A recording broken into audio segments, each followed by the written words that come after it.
As the country looks back at the first steps taken on the moon 46 years ago today, a North Texas brain cancer survivor is preparing to help researchers learn why some astronauts are losing their vision. Fox 4's Lori Brown joins us in studio tonight. Okay, Lori, if you could explain how this works.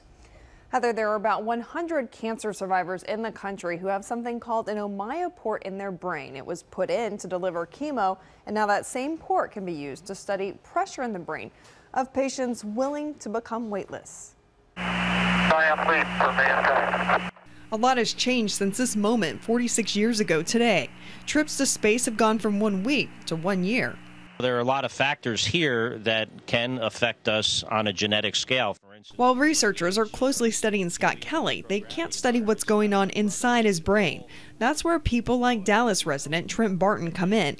Barton was born the same year Neil Armstrong took that one giant leap. Growing up in Orlando, he, like many boys, dreamed of being an astronaut as a child. Wow, it was pretty awesome to see the space shuttle launch. He later put those dreams aside. Then in 2013, he came under attack by an aggressive form of cancer. I went from 180 pounds down to 117. They take you to the edge of death. Now he's willing to go to a different kind of edge, this time in a plane. The plane is going up in the air, throwing people up, and then accelerating down as they're floating inside the plane. To fight Barton's cancer, doctors put a special probe called an Ommaya port into his brain. This specifically is our patient monitor where we measure pressure from the brain.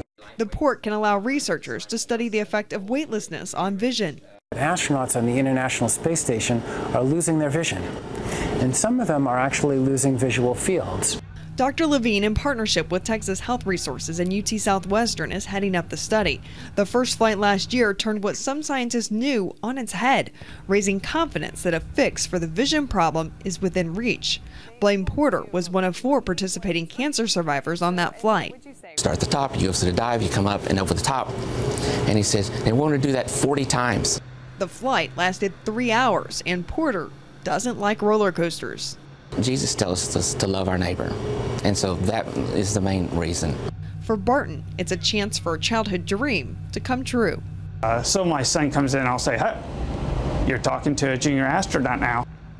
Researchers are hoping to find 2 more women with Ommaya ports for the study, but the deadline is this Friday. The study could have earthly applications too for people who suffer from a condition that causes headaches and vision loss.